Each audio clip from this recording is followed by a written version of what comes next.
សួស្តីអ្នកទាំងអស់គ្នាស្វាគមន៍មកកាន់ Channel e-learning នៅថ្ងៃនេះខ្ញុំនឹងបន្តមេរៀនរបស់យើងទាក់ទងទៅនឹង text ហើយសម្រាប់ element ខ្ញុំបានបញ្ចូលរួចហើយសម្រាប់អ្នកទាំងអស់គ្នាដែលមិនទាន់បានយល់ច្បាស់អំពី element អាចចូលទៅមើលមេរៀនចាស់បានដូច្នេះខ្ញុំនឹងបន្តមេរៀនយើងទាក់ទងទៅនឹង text អញ្ចឹងយើងចុចទៅលើ tool ខាងឆ្វេងជើងនេះយើងមាន design មាន element ហើយទាក់ទងទៅនឹង element នេះគឺយើងបានសិក្សាហើយដែរយើងមានធាតុជាច្រើនមាន shape មាន graphic មាន animation មាន photo មាន video មាន audio មាន chart មាន form shape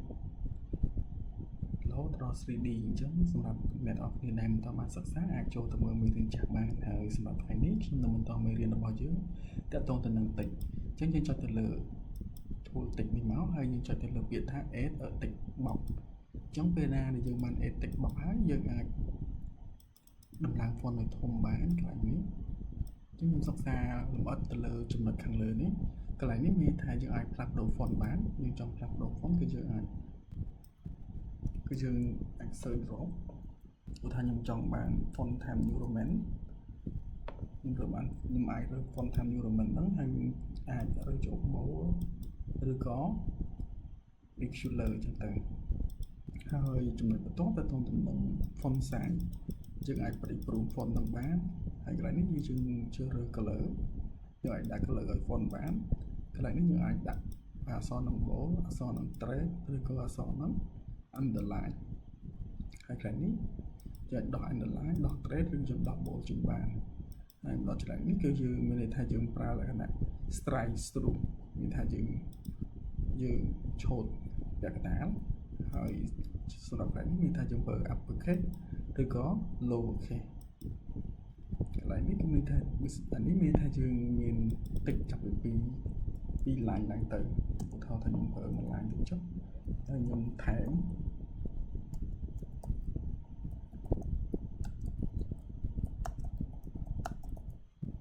ចឹងយើងមាន2 line ចឹងយើងចង់ត្រឹម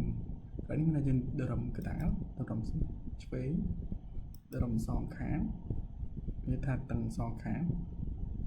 ត្រឹមស្ដាំហើយនឹងត្រឹមកណ្ដាលចឹងសម្រាប់កន្លែងនេះគឺយើងធ្វើជា list ឧទាហរណ៍យើងមានផលិតផលគឺយើងមានចំនួនដែលយើងចង់ធ្វើជា list យើងអាចធ្វើជា list កន្លែងនឹងបានឧទាហរណ៍ខ្ញុំទីឡើងលើតិចទៅខ្ញុំសរសេរបន្ថែមហើយខ្ញុំបង្កើតជា list ខ្ញុំដើរនៅត្រឹមឆ្វេងខ្ញុំធ្វើជា list មកឧទាហរណ៍ខ្ញុំរៀបចំពីសាទយើង enter មកអានេះវាទៅដាក់ជា list យើងណាដាក់អានេះ host enter ទៅដាក់ជា list ចឹងបើសិនជាអ្នកនរគ្នាអត់ចង់បាន list គ្រប់នេះយើងគាត់ទៅដាក់ list ចេញវិញមកណាតែនេះយើងរើសវាមាន list ប្រភេទច្រើនយើងយកជាលេខឬយកជាចំណុចអញ្ចឹងហើយយើងចង់បានយើង backspace មកយើងលុបចំណុចនេះចោលមានន័យថាយើងយកទៅ3 link ទេហើយទៅតមកដល់កន្លែងនេះមានថាយើងចង់កន្លែងនេះយើងស៊ីជម្រៅទៅតទៅនឹងការប្រើលក្ខណៈ letter spacing មានថាយើងគម្លាតមួយយើងខំទាំងស្រួលមើលតែខំមកយើងចង់គម្លាតparagraph ខាងលើយើងគាត់តែ select លើ paragraph ហ្នឹងមកហើយយើងប្រើ letter spacing ហ្នឹងមកអញ្ចឹងណា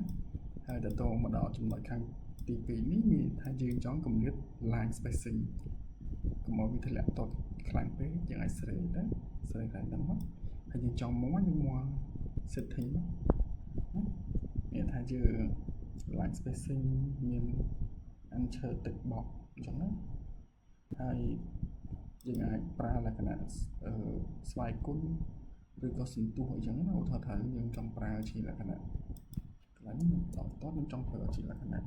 5សន្ទុះ5ការ៉េចឹងយើងចង់លើក2ទៅជាការ៉េយើងស្លេកលើ2ហ្នឹងមកតំតិចនេះណាលើកជាការ៉េអញ្ចឹងទៅហើយយើងចង់ចុះបន្ទាប់ហ្នឹងក៏ចុះបានដែរហើយឧទាហរណ៍5ឬ2ចឹងយើងដាក់លេខ2ហ្នឹងមកជាឬវិញមកមាននេះបែបហ្នឹងហើយយើងអាចសរសេរជាលក្ខណៈគណិតវិទ្យាយើងអាចព្យាយាមសាកល្បងនៅចំណុច advanced នឹងបាន ហើយតមកទៀតយើងសិក្សាទៅលើ transparency នេះមានន័យថាភាពដូចច្បាស់និងភាពមានថាចេះយើងដកជិះមានថាអក្សរនោះអត់សូវច្បាស់ទេដូចជាតឡាងអត់ពេញមានថា 100% អក្សរនោះវាដូចច្បាស់ហើយហ្នឹងដូចជាយើងនិយាយថា transparent ហើយមកដល់កន្លែងនេះយើងលេង effect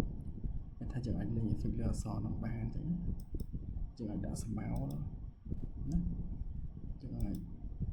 ដាក់glow និង eco យើងស្រីទៅស្រី mode ស្រី effect កន្លែងហ្នឹងបាន direction នេះចង់ឲ្យទៅឆ្វេងទៅស្ដាំឡើងលើចុះក្រោមគឺយើងស្រីនៅកន្លែងហ្នឹងហើយមានចំណុចផ្សេងៗទៀតយើងអាចសិក្សាបន្ថែមហើយទៅក្នុង animate នេះចាំពេលយើងធ្វើវីដេអូខ្ញុំនឹងបញ្ចូលបន្ថែមហើយ position នេះដូចខ្ញុំបានបញ្ចូលពីមានមុនហើយយើងមានកន្លែងត្រឹមបើសិនជាយើងមានពី object ឡើងយើងអាចធ្វើត្រឹមកន្លែងហ្នឹងបានឧទាហរណ៍ថាខ្ញុំ copy អក្សរនេះខ្ញុំ copy វាជាក្រៅមួយ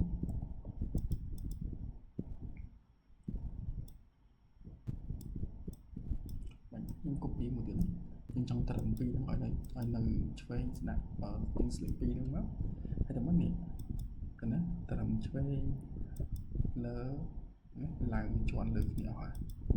ហើយយើងទាញចេញវិញថយយើងទាញមកបានយើងអាចត្រឹមបានត្រឹមឆ្វេងអត់សំខាន់ត្រឹមស្ដាំត្រឹមលើក្រោមហ្នឹងយើងអាចស្រីហើយហ្នឹងតែនោះជា position យើង send to back send ចុះក្រោមហ្នឹងយើងមកមើលហើយហ្នឹងមកថាវាជាន់គ្នាយើងប្រើពណ៌ផ្សេងគ្នាទៅស្រួលមើលគាត់ថាខ្ញុំប្រើពណ៌យ៉ាងពណ៌មាសអានេះមានថាពណ៌មាសនៅក្រោមពណ៌ខៀវអញ្ចឹងខ្ញុំចង់ឲ្យពណ៌មាសនៅក្រោមពណ៌ខៀវយើងត្រូវទៅជួប position មកយើង send to back ណាចាំមើលថាពណ៌ខៀវនៅលើពណ៌មាសវិញហ្នឹងខ្ញុំចង់ឲ្យពណ៌មាសនេះនៅពីលើពណ៌ខៀវយើងគាត់ទៅ send to from វិញណាអញ្ចឹងចំណុចផ្សេងៗទៀតយើងអាចសិក្សាបន្ថែមទៅលើចំណុចអស់នេះហើយបន្តមកទៀតខ្ញុំចូលទឹកទៅដែរខ្ញុំនឹងនិយាយទៅលើ style ដែលមានស្រាប់ដូចចឹង present ជួមានថាពីមុនខ្ញុំធ្លាប់ប្រើអញ្ចឹងណាព្រោះថាខ្ញុំសរសេរថា fire away ខ្ញុំចូលមកណាយើងបាន font fire away ហ្នឹងមានតែគេ design ស្រាប់យើងអាចកែបាន template ហ្នឹងអញ្ចឹងណាព្រោះថាខ្ញុំចង់កែ fire នេះខ្ញុំនិយាយថា go away នេះយើងអាច double click មកយើងអាចកែបានដែរខ្ញុំសេថា go away ចឹងទៅណាហើយទៅតទៅនឹងចំណុចផ្សេងៗទៀតគឺចាំអ្នកនរគ្នាសិក្សាបន្ថែមទៅមាន font មាន text មាន style ច្រើនយើងអាចរកអត់ទេវាមានច្រើនពេលយើងចាំទៅ scroll បានតែធ្លាក់អញ្ចឹងណាដូចកន្លែងនេះជា mode font ដែលគេ design ស្រាប់អញ្ចឹងយើងអាចផ្លាស់ប្ដូរបានយើងដល់ click មកយើង save មក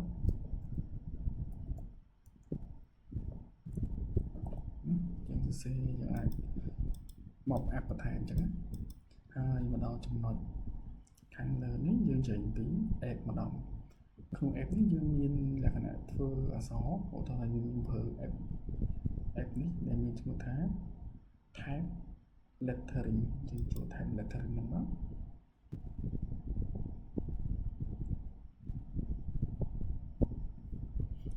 យើងមាន font សំទោសមាន mode style ឧទាហរណ៍ខ្ញុំចង់យក style បែបនេះឬ style បែបនេះយើងចុចមក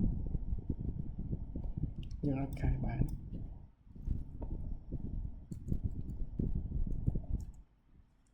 ណាអាចកែបានយើងអាចដូរ font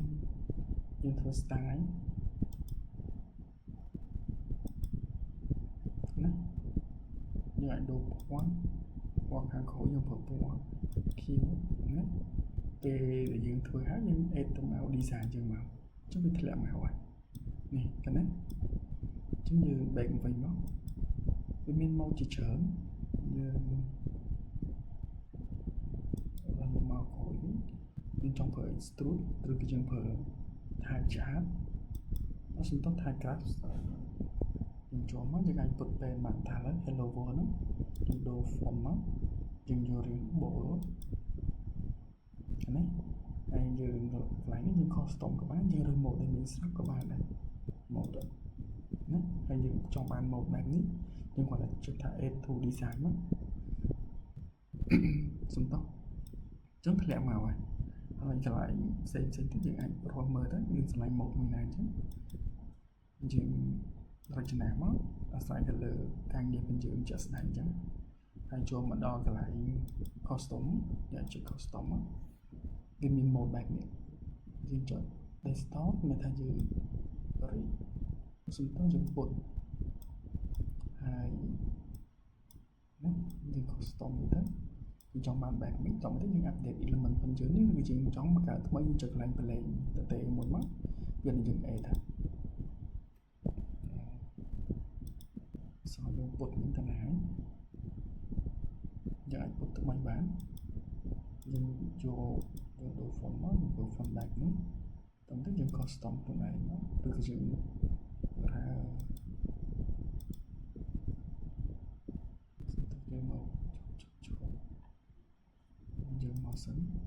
ចូល mode សិនឧទាហរណ៍យើងស្លាញ់ mode បែបនេះតោះទៅយើង custom យើងបន្ថែមណាចាំមកយើង add មក design នេះយើងបានណាចឹងយើងបែងវិញមកថាយើងចង់ប្រើ type graph យើងប្រើបែបហ្នឹងហើយទៅត្រង់មកសិនតិចឬក៏ type instruct យើងរើសមកវាមាន mode ច្រើនយើងរើស mode មួយណាដែលយើងស្រឡាញ់មកបែបនេះយើងសរសេរយើងរើស font តោះនេះ add to design យើងអាចដូរពណ៌ដូរអីបានអញ្ចឹងយើងបានណាតែតូនតិចវាមានច្រើនប្រភេទយើងបែងវិញមក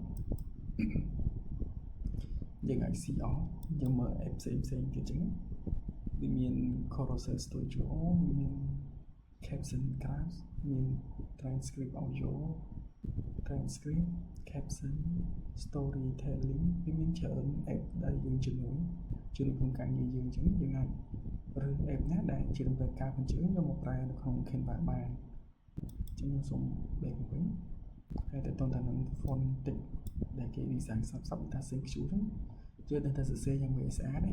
តែ Canva អាចសរសេរមើលទៅស្អាតយើងអាចប្រើ template ដែលគេសរសេរស្រាប់នឹងបានអញ្ចឹងណា custom pen Q button ណាមានច្រើនតែចែករើស mode ដែលគេ design ស្រាប់យកមកធ្វើជារបស់ខ្លួនជាងអញ្ចឹងណាវា switch អញ្ចឹងណាគេមាន mode អក្សរស្អាតអញ្ចឹងយើងអាចចូលមកប្រើជារបស់យើងបានឬយើងចង់កែពាក្យហ្នឹងទៅជាអ្វីផ្សេងគាត់ថាយើងសេលើយើង add page ថ្មីមួយមកគាត់ថាយើងទីលើបញ្ចុះក្រុម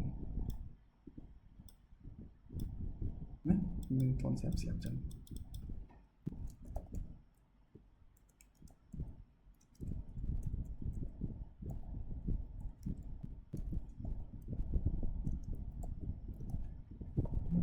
វាធំពេកយើង select all យើងដូរសារនេះមកធំពេកយើងចង់បានតែមកបន្តទេយើង select ជុំយើងវាចូលណាយើងអាចសរសេរឬយើង custom តិចដែលយើងស្រាប់អញ្ចឹងតើតើនឹង tool តិចខ្ញុំសូមបញ្ចប់តែត្រឹមនេះសង្ឃឹមថាអ្នកនរគ្នាយល់នៅក្នុងកម្មវិធី Canva យើងអាចប្រើប្រាស់ទៅលើអក្សរ heading 1 heading 2ឬក៏ article អញ្ចឹងទៅហើយទៅមកដល់ចំណុចនេះយើងអាចប្រើ app ដែលយើងអាចពុតពេលអក្សរបានអាច institute អក្សរបាន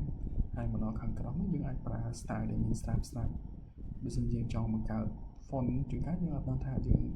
ធ្វើយ៉ាងម៉េចឲ្យវាស្អាតអញ្ចឹងយើងអាចប្រើ style ដែលគេបាន